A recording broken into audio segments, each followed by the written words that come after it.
Na superfície do dia, palavras que giram, espirais de aurora, pedaços da fala nas ondas que quebram, repentes de agora, redemoinhos no ar. Vamos começar agora o primeiro episódio do podcast Redemoinhos. É um podcast para inquietar, para provocar, para discutir temas que são caros a nós que gostamos de literatura, de arte, de cultura. E o primeiro convidado do nosso projeto de Redemoinhos é Eric Nepomuceno. Eric Nepomuceno é escritor, jornalista e tradutor, autor de obras como Coisas do Mundo, Hemingway na Espanha, Quarta-feira e Bangladesh, Talvez e Outras Histórias. Destacou-se também como tradutor para o português de clássicos da literatura latino-americana, dentre eles 100 Anos de Solidão, de Gabriel Garcia Marques, e Pedro Páramo, de Juan Rulfo, além de outras obras de Júlio Cortázar e Eduardo Galeano. Ao longo de sua carreira, Eric Nepomuceno recebeu diversos prêmios, como o Jabuti, que é um dos mais importantes prêmios da literatura brasileira, e consolidou-se como um dos principais nomes na difusão da literatura hispano-americana no Brasil, isso mesmo. Seja bem-vindo ao nosso Redemoinhos, meu caro Eric. Eu agradeço o convite de estar aqui. A minha cidade é o Rio, foi lá que eu aprendi a andar, aprendi a falar. E você é como se fosse um carioca de... Nelsinho Mota nasceu em São Paulo. Sim. E não tem ninguém mais carioca que ele. Pois é, então pronto. Tá lá ainda um pedaço seu no Borges. Os jabutis, que eu tenho muito orgulho, eu ganhei 4. Pronto, aí é um... Foram 3 de tradução e 1 de não ficção, com meu livro sobre Eldorado de Carajás. Excelente trabalho de reportagem, cobrindo lá o massacre de Eldorado de Carajás. Isso. Muito bacana. Mas, bom, vamos falar um pouco então dessa tua ida do Rio. Você nasceu em São Paulo, mas foi morar no Rio, logo ali criança, mas aí depois você migrou para São Paulo também, aí onde foi trabalhar. Trabalhou nos jornais lá, principalmente o Jornal da Tarde. A minha história é meio complicada, porque quando eu tinha 6, 7 meses, meu pai era físico e foi para o Rio para, junto com Jaime Thiômino, Leite Lopes, etc., fundar o Centro Brasileiro de Pesquisas Físicas, que era um projeto completamente revolucionário em 1948-49.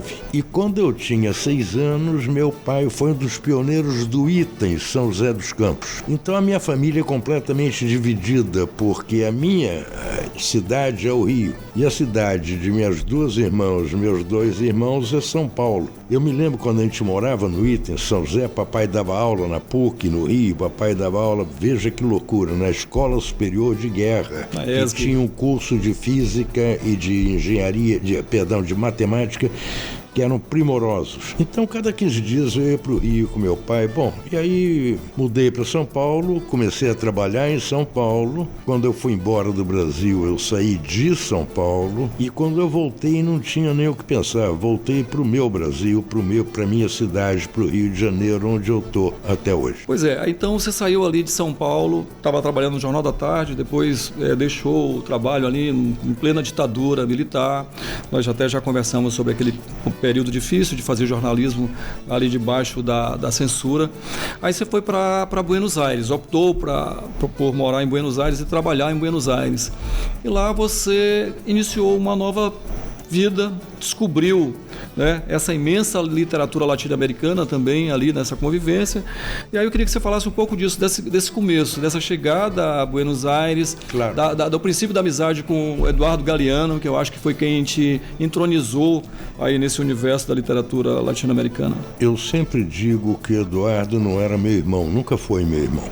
Meu amigo, nunca foi meu amigo, ele era meu irmão mais velho, o irmão mais velho que a vida me deu. Marta, a minha companheira da vida inteira, e eu fomos embora de São Paulo porque eu não aguentava mais trabalhar num jornal que era revolucionário, não ideologicamente, mas revolucionário na forma. Eu vou dar um exemplo concreto aqui do que era ser revolucionário na época.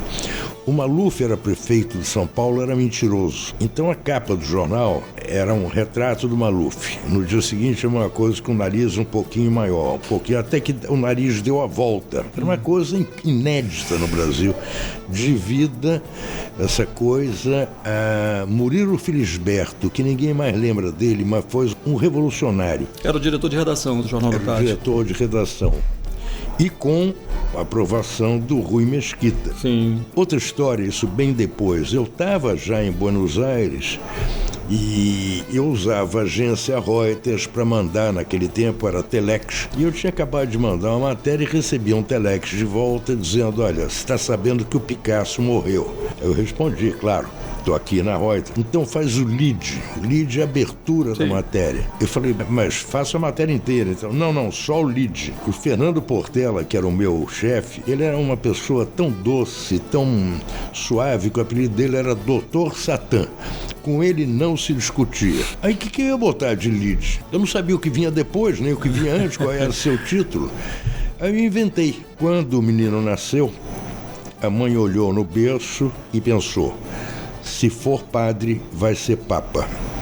Se for militar, vai ser marechal. O menino resolveu virar pintor e foi Picasso. Mandei.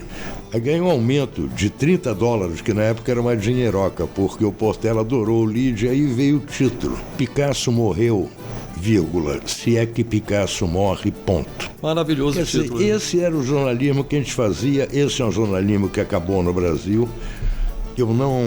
Eu saí do Brasil, eu escrevia muito para o Jornal da Tarde e uma vez o Fernando Gasparian, dono da editora Paz e Terra, um industrial poderosíssimo, mas de esquerda, amicíssimo do Marcelo Rubens Paiva, do Rubens Paiva pai, o Gasparian conspirava muito comigo.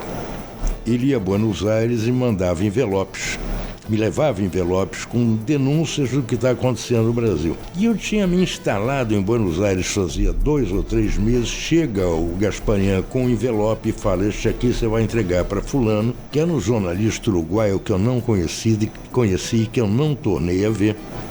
Entreguei. Quando esse jornalista uruguaio terminou de ler aquilo com ar de espanto, claro, ele falou: escuta, você está sem emprego, né? Eu falei: eu tenho uns freelancers para fazer para o Brasil.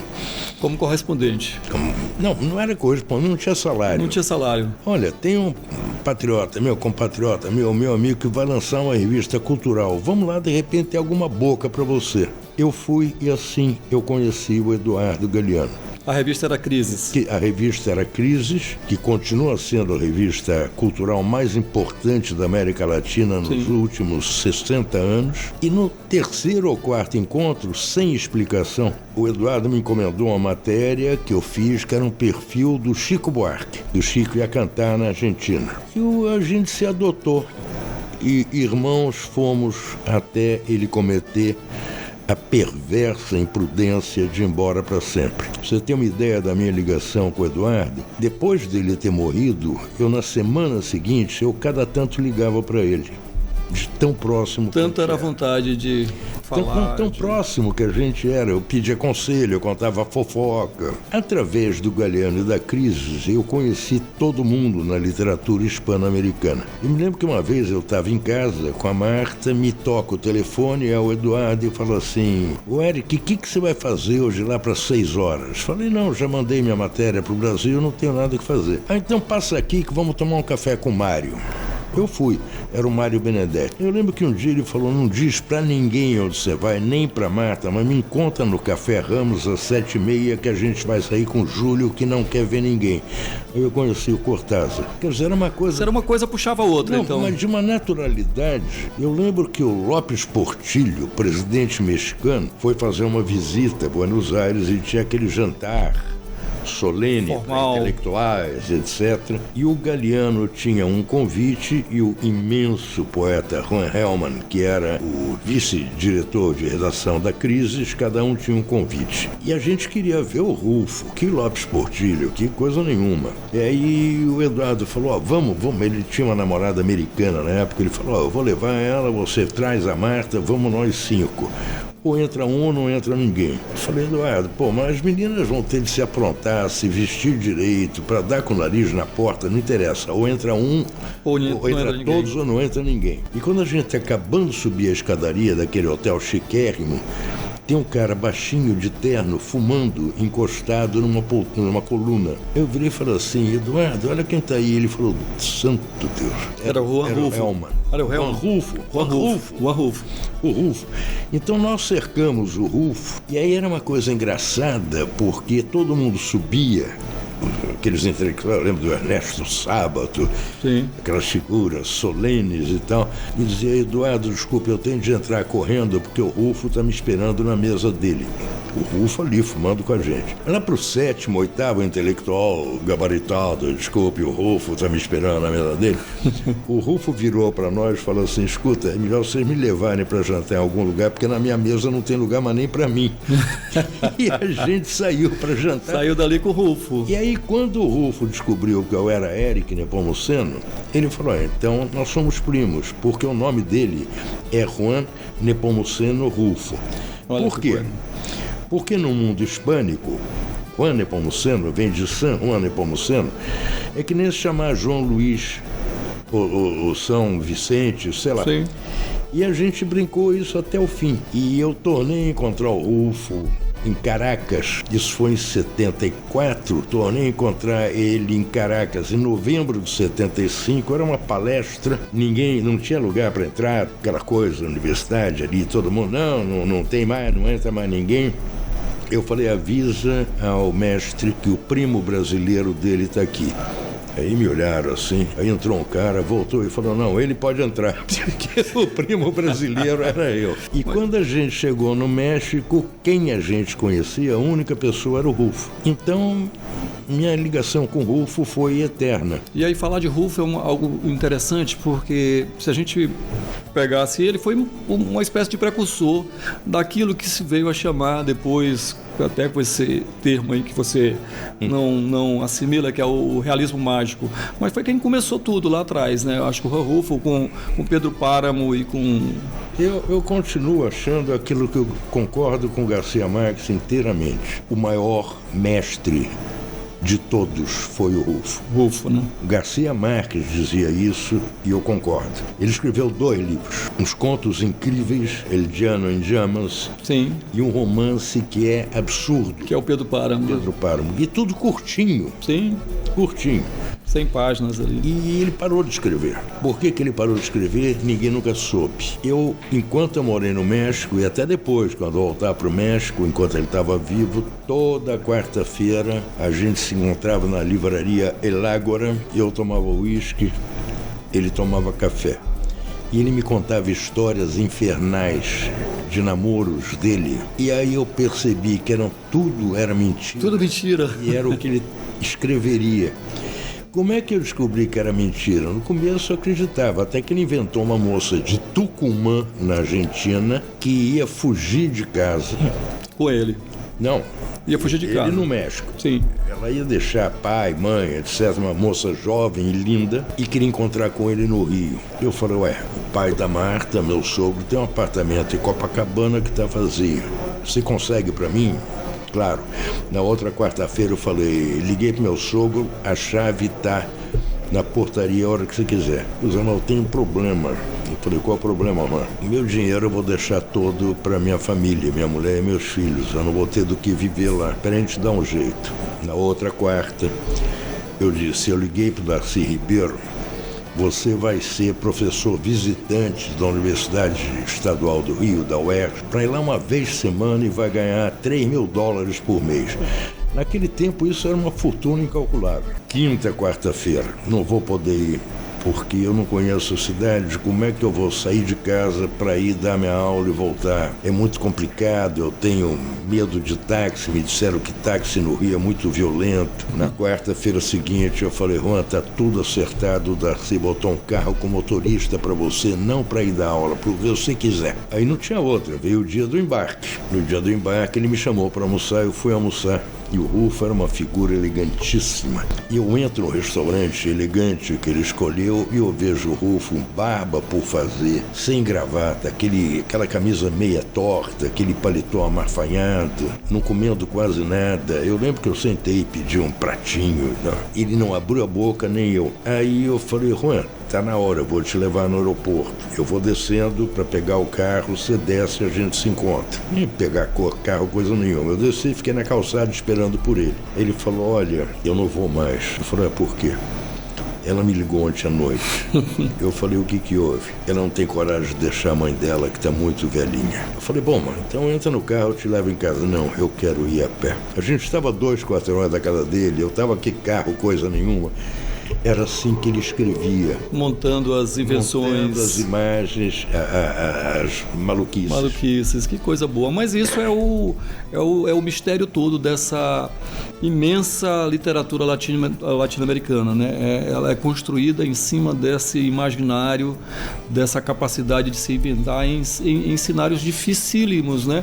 Uma região maltratada por tiranias. Você pega da literatura latino-americana, a gente sempre esquece os exemplos brasileiros, né? Porque uma coisa é literatura hispano-americana.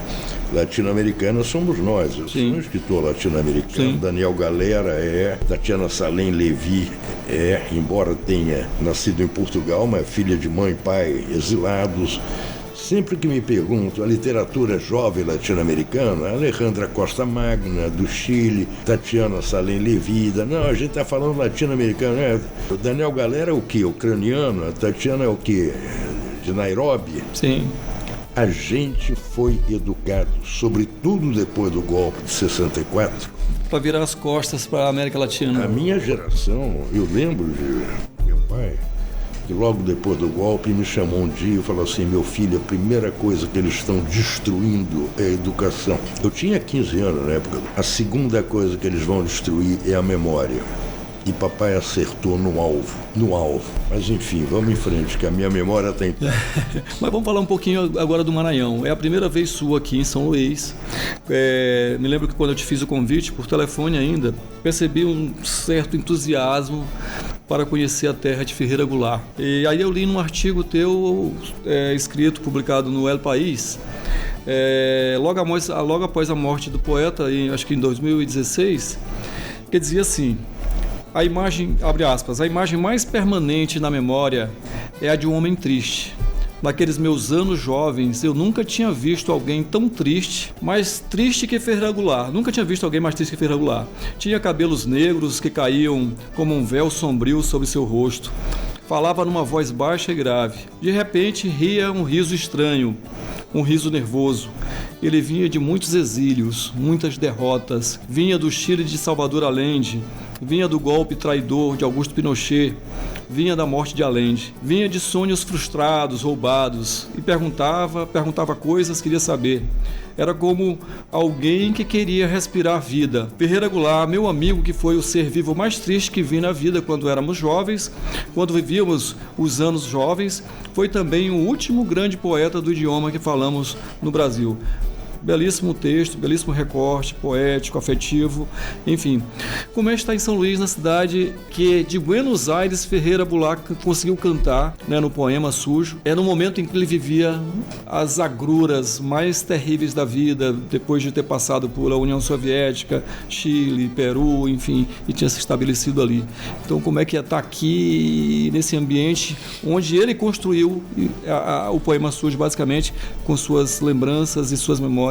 É ao mesmo tempo uma alegria, porque está com ele de alguma forma, e ao mesmo tempo uma tristeza, porque de alguma forma eu não estou com ele aqui, na terra dele. O Goulart e eu nos conhecemos no exílio, em 76, quando ele chegou em Buenos Aires. Eu era correspondente, ele vinha de vários exílios, eu era correspondente da Veja, e nem me lembro quem é que nos apresentou, talvez o Galeano, e ele estava numa situação muito delicada, muito ruim, porque ele era do Partido Comunista do Brasil, que passava uma mesada para ele, mas ele tinha 3 filhos, 2 filhos com problemas, um deles com problema sério de saúde, enfim, não dava. E a gente buscava trabalhinhos para o Goulart em Buenos Aires, mas logo depois da chegada dele já tinha tido o golpe do Videla. A situação estava muito ruim. Eu lembro do Vinícius indo a Buenos Aires e o Vinícius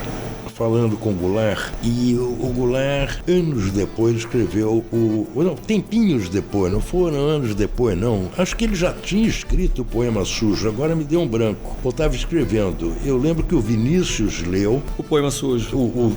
Perdão, o Goulart leu para ele. E quando estava chegando no fim, Vinícius pediu para ele parar, porque o Vinícius não parava de chorar. Estava se derramando em lágrimas, é verdade. E falou, me dá que agora eu mesmo leio, eu quero chorar comigo e não com você. E ele mostrou o Poema Sujo numa primeira versão para o Galiano, que mostrou para mim. Eu não era amigo do Goulart, conhecia ele super gentil, mas não tinha nenhuma intimidade. Era um cara muito atormentado com o exílio e com os problemas familiares dele. E o Galiano foi embora primeiro e eu 15 dias depois, tive de sair fugido de Buenos Aires. Naquele tempo, a gente se baseava em agência de notícias, que tinha um treco que hoje em dia ninguém sabe o que é Telex. Telex, famoso Telex. Que era uma espécie de, como é que chama? Era um e-mail impresso. De e-mail impresso, exatamente. E olha que coisa do Goulart. Eu já em Madrid, instalado em Madrid, ele me mandou o Telex, dizendo, Eric, eu soube, não há nada que eu possa fazer por você. Agora eu vou te ser sincero. Eu queria, por favor, pedir na Veja o teu lugar. Você se importaria? Eu respondi de volta, claro que eu me importaria. Eu vou sugerir à Veja que te contrate e depois eu te aviso, você manda um pedido. Você pedir de jeito nenhum, eu faço questão de te recomendar. Ficou todo agradecido, eu fiz isso e ele nunca foi contratado. Por quê? É a questão mesmo aí do... E esse ambiente todo de problemas familiares, a ditadura, a perseguição, o medo. E ele diz exatamente ali no Rabo de Foguete, que é o livro de memórias do exílio dele, ele fala que ali naquele momento a poesia conseguiu salvá-lo. Sim. É como se ele tivesse procurando alguma coisa e a única saída que ele encontrou foi exatamente a poesia. Foi quando ele jorrou o Poema Sujo. E ali foi gravado, né, depois pelo Vinícius. Vinícius trouxe esse poema gravado para o Brasil e depois publicou. Foi Vinícius quem publicou, como nós conversamos ontem. Vinícius publicou o Poema Sujo no Brasil e fez o sucesso que fez e virou uma grande referência da poesia. O Vinícius era uma figura muito importante e que ninguém dá a devida importância por causa do lado boêmio, brincalhão, o isqueiro dele. O Vinícius era de uma generosidade, por exemplo, com o Goulart, e não estou me referindo a dar dinheiro, que também deu, era de uma generosidade de dar apoio. Isso, para quem escreve, é muito importante, vindo de quem vinha, do Vinícius de Moraes. Para quem escreve poesia, muito mais. Agora, para quem escreve poesia na condição do Goulart, exilado, com problemas terríveis em casa, sem dinheiro, etc., ser não elogiado, ser promovido, porque foi o Vinícius que trouxe o livro dele para o Brasil e trouxe o Goulart de volta para o Brasil. Bom, o Goulart foi preso, levou porrada e tal, é verdade, se não fosse o Vinícius ele entrava e ia morto, porque o Vinícius anunciou que ele estava no Rio. Sim. Pôde tirar o Goulart da cadeia? Não pôde. O Goulart ficou lá um tempo, eu não me lembro quanto tempo, mas levando porrada, sendo maltratado, ficou. Se o Goulart tivesse vindo sozinho, estava morto. E o Goulart sabia disso.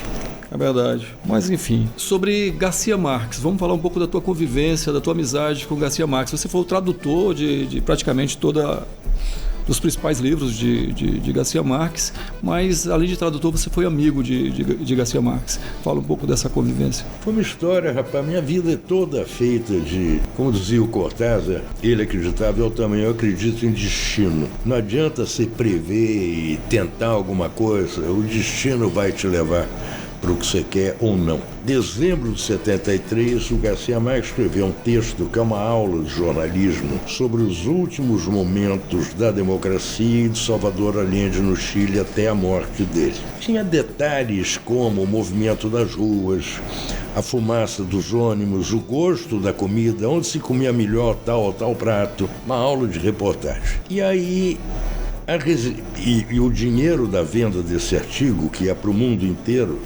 ia para a resistência não armada, a resistência civil, leia-se Associação de Direitos Humanos, advogados de presos políticos, etc. E a agente do Garcia Marques resolveu convidar um autor latino-americano jovem para ir ao Chile clandestino fazer entrevista com Jaime Gasmurri, que era o líder da resistência não armada clandestino. E os chilenos recomendou Eduardo Galeano, e os chilenos evidentemente recusaram o Galeano, porque quem é que ia manter o Galeano clandestino no Chile? E o Eduardo me indicou. E eu lembro que um dia, era verão, janeiro, fevereiro de 74, um calor infernal em Buenos Aires, eu estava seguindo o Vinícius de Moraes tomando banho de banheira, com uma tábua na banheira, com telefone, com um copinho, com um livro e tal. O Vinícius era o rei da banheira. Aí toca o telefone e é uma senhora me falando em castelhano. Senhor Nepomuceno, com um sotaque ibérico total. Eu falei, Cisco, momentito le va a hablar Garcia Márquez. Eu falei, andate a reputa madre que te pariu. E xinguei. Desculpe o palavrão, mas eu estou sendo fiel. Sim, não, mas claro. Porra, que loucura. 5 minutos depois, toco o telefone, eu atendo, alô, Nepomuceno, sou eu, El Gabo, não me cuelgues, não desligue. Cara, eu queria morrer de medo.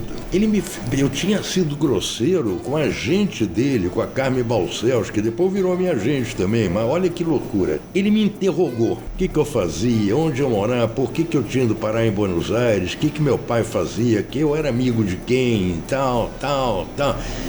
Me virou do avesso e me aprovou. Aí eu fui clandestino para o Chile, fiz minha matéria, voltei, vendi para o mundo inteiro. Ainda tirei material para o Cortázar, material clandestino, ou seja, eu era um agente. Acabou aí a nossa história em 78, 4 anos depois. Eu estou em Cuba pela primeira vez para escrever um livro sobre Cuba, ainda fora do Brasil, ainda exilado, e estava o Garcia Marques no hotel. Aí eu fui lá um dia e falei, aí cara, sou um Nepomuceno, ele anda, porque se eu parar me cercam, e eu fui andando com ele até a porta, e ele me falou, pô, que bom que você está aqui, o que você veio fazer? Eu vim fazer um livro. Ih, cara, eu tentei você desiste que você não vai conseguir. Olha aqui, me liga amanhã de manhã pra gente se encontrar. Aí no dia seguinte, eu naquela excitação, esperei, deu 8h30, liguei, não atende. Outro dia, 8h30, não atende. Na quarta noite, eu vou jantar sozinho, encontro o Garcia Marques com um grupo.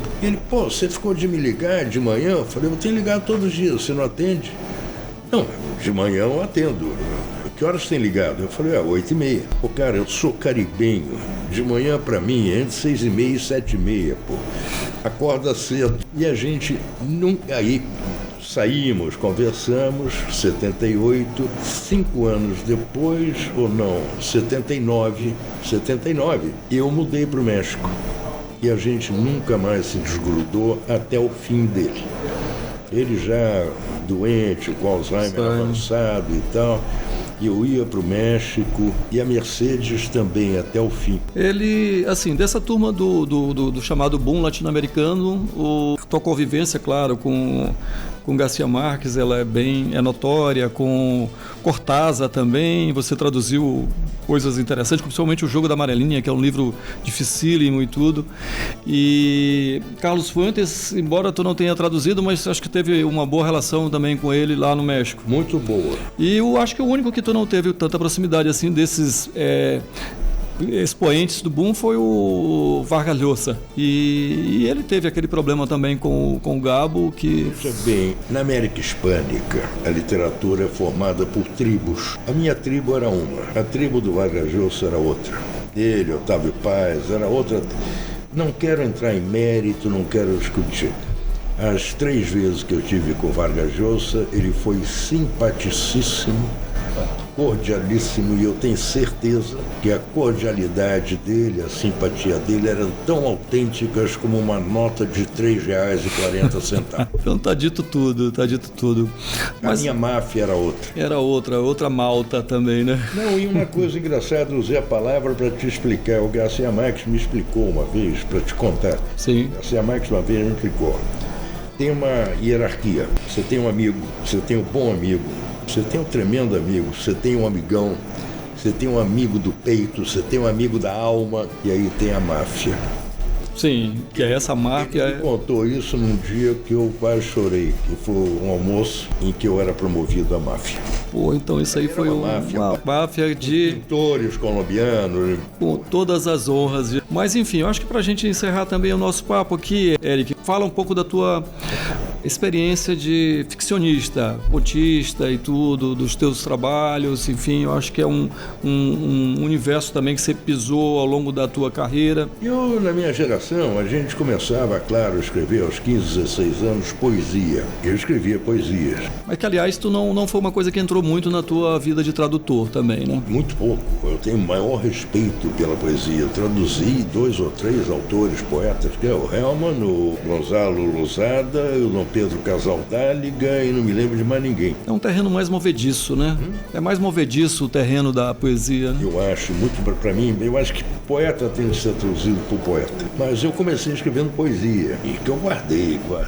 E anos depois, quando eu voltei para o Brasil, muitos anos depois, estou te falando de quando eu tinha 15, 16 anos, voltei para o Brasil com 40, sei lá, 30 e muitos. Eu sempre amei minha mãe e achava minha mãe uma alma generosa, iluminada.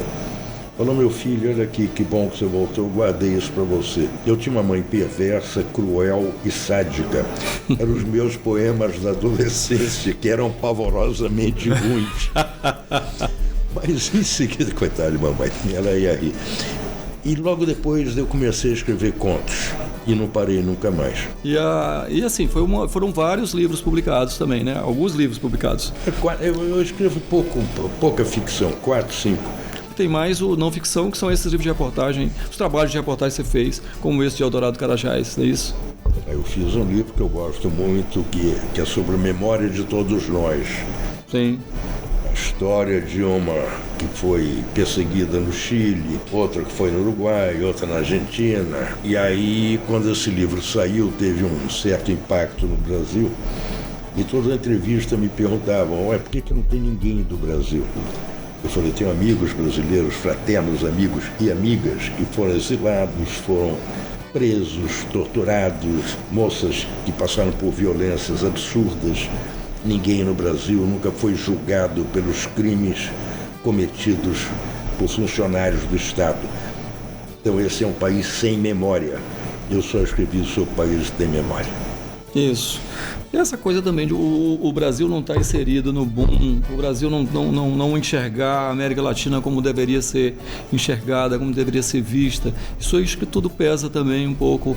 Né? O problema do boom, eu não acho que houve um boom da literatura, houve um boom editorial. Foi uma coisa feita, montada. Sul-americana, sobretudo de Buenos Aires. E o Brasil não era traduzido.